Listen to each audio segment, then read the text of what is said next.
Florida police, 7 days. Human trafficking, Disney employees? Gives a whole new meaning to the word groomer.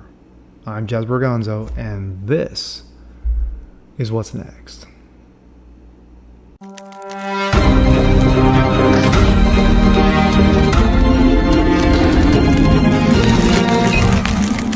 What's up, guys? Jasper Gonzo here. Another episode of What's Next. Hope you guys are doing well on this late night weekend edition. And of course, you can tell behind me, the setting has changed because I'm on vacation. Officially, that was Friday, but I wanted to do something different this year than last year. Last year, I tried to do it on my phone, and the service was crappy, the quality was crappy, so screw that. Brought the laptop, brought the microphone, and here we are. And of course, as always, the news does not stop. So, Florida, 7 days. Human trafficking ring busted.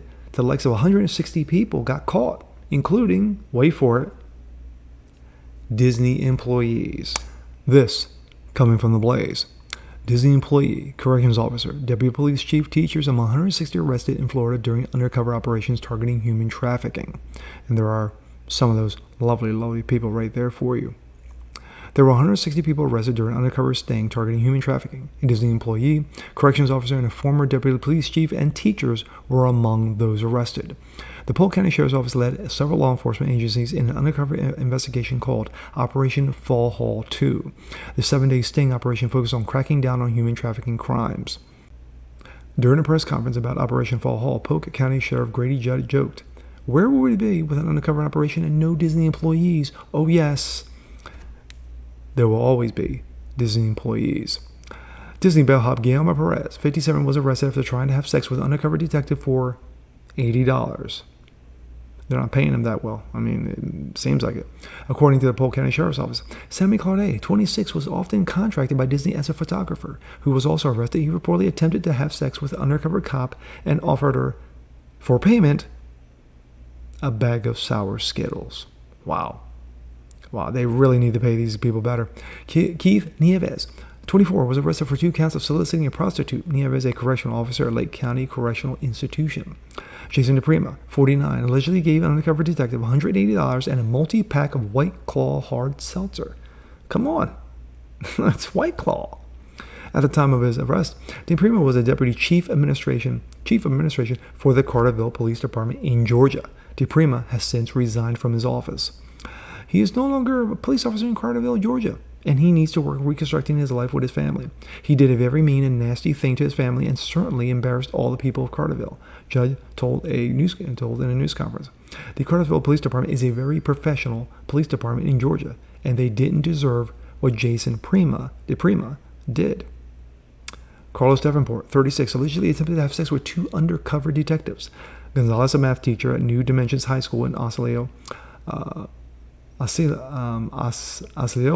I probably butchered the word, but come on, groomer. John Layton, 26, agreed to pay $40.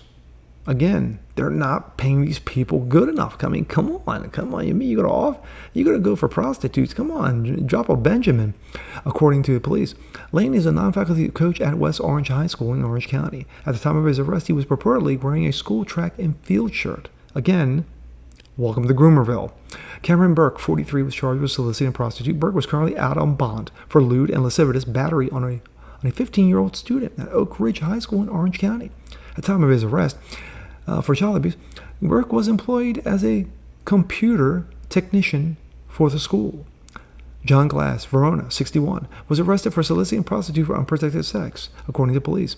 Glass was reportedly on vacation in Kissimmee with his family. What a piece of shit. He was one of 15 people from outside of the state to be arrested during the sting. During the sex trafficking operation, a woman allegedly attempted to sell a pound of marijuana to an undercover detective while she had her 2-year-old with her. Law enforcement seized cocaine, heroin, meth, ecstasy, and marijuana during the sting. The Polk County Sheriff's Office said 7 people were arrested and suspected of being in the country illegally. Because, of course, I mean, what else? You got everybody else involved. Why not throw the illegals in? The Polk County Sheriff's Office said it encountered 2 human trafficking victims during the operation, along with 5 other possible victims. One of the victims deputies encountered was a woman who was 10 weeks pregnant, was given drugs, fentanyl, to abort her unborn child that she didn't want. For human trafficking victims, the operation had the following social services involved: One More Child, Heartland for the Children, My Name, My Voice, the Children's Home Society of Florida. From the moment they came into the operation, we wanted to immediately hand them off to our social service friends and our counselors so they can begin working with these victims of human trafficking, Judge noted. My thoughts. When you have situations like this, and when you have human trafficking rings and sting operations like this, you don't think America. You think of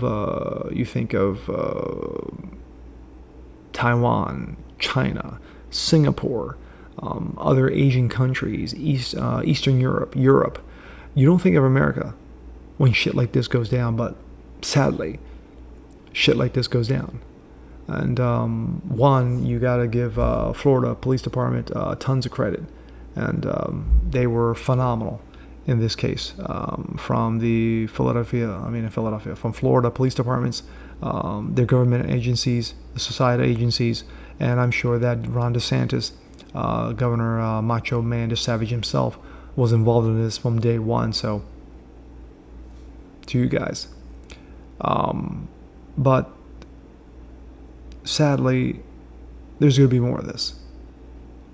But on levels from as disgusting as this is, to the continuation of groomers shooting their mouths off on TikTok, trying to get rid of groups like Libs of TikTok who are just reporting what they see, to the situations we got going on in many different hospitals across the country who are supposedly there for the children, especially one Boston Children's Hospital, whose motto is lop Johnny's balls off and cut off Susie's breasts because they're confused.